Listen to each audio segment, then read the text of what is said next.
কালকে বক্তৃতা করেছেন, কোনো কিছু তোয়াক্কা করি না, কারণ জনগণ আমার সাথে আছে।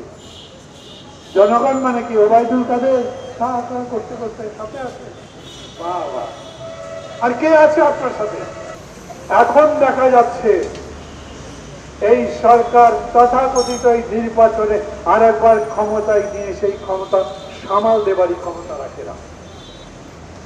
আপনাদের মনে আছে বিদ্যুৎ উৎসব হয়েছিল হাতিরঝিলে, এরপরে সংসদে গান গাইতে পারেন সুন্দর এক সংসদ সদস্য বক্তৃতা করেছিলেন, দিন আসবে টুকরু মাথায় নিয়ে সবাই ঘুরে বেড়াবে গ্রামে গ্রামে, বিদ্যুৎ চাই বিদ্যুৎ চাই। উনি অবশ্য এখন আর সংসদে নাই। আওয়ামী লীগ তো শেখ হাসিনা যখন যা ইচ্ছা কাম ধরে বলে তুই 32, আবার কালকে বলে তুই বাড়া, তোর দরকার নেই আমার। তো তাই হয়। এই করতে গিয়ে দেখা যাচ্ছে বিদ্যুৎ যখন মানুষের বোঝা হয়ে গেছে, আপনি ক্যাপাসিটি চার্জই দিয়েছেন 11 লক্ষ টাকার চাইতে 11 লক্ষ কোটি টাকার চাইতে বেশি গত বছরের ডিসেম্বর পর্যন্ত। ক্যাপাসিটি চার্জ সহ সরকারকে ঋণ শোধ করতে হবে 44,000 কোটি টাকা, 4 বিলিয়ন। মানে কি আরামে আছে? জিনিসপত্রের দাম বেড়েছে, মনে আছে আপনাদের? প্রধানমন্ত্রী বলেছেন হ্যাঁ জিনিসপত্রের দাম একটু একটু বেড়েছে। এর নাম একটু একটু? একদিনে টাকার দাম 7 টাকা করে কমে গেল ডলারের তুলনায়। আবার সুদ বলল রেপো হার চালু করব। রেপো মানে ব্যাংক সুদের হার নিজের মতো নির্ধারণ করবে।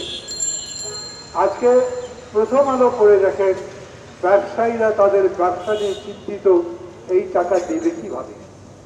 কথা তো সোজা, ডলারে যদি পেমেন্ট করতে হয় বা টাকায় যাতেই পেমেন্ট করুক 7 টাকা করে বেড়েছে, তো এই 7 টাকা ব্যবসায়ীরা জনগণের উপরে কাজ চালাবে। এই যে রিক্সাওয়ালা ভাইরা দাঁড়িয়ে আছেন, আমি মাঝে মাঝেই দেখি এখানে সভা করলে ওনারা রিক্সা চালানো বন্ধ করে সব দাঁড়িয়ে থাকেন, বক্তৃতা শোনেন। ওরা বলে না জনগণ তোমাদের সাথে নাই, তো এরা কি জনগণ না? এদের উপরে 7 টাকা যাবে না?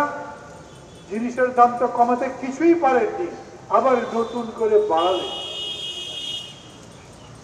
মানুষ ভোট দেয়নি, এখনো দেয় না।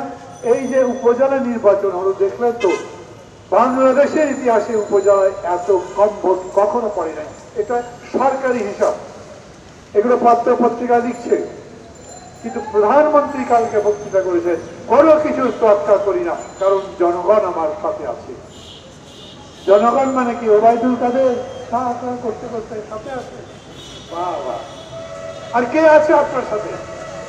আপনার দলের লোক আপনার সাথে যদি থাকতো তাহলে 7 জানুয়ারিতে তারা ভোট দিতে যেত, তাহলে উপজেলায় তারা ভোট দিতে যেত। আপনি পারেন একটাই কাজ করতে। এই সরকার বর্তমানে খুব গাজনি করে বেগম জিয়াকে জেলে আটকে রেখেছে।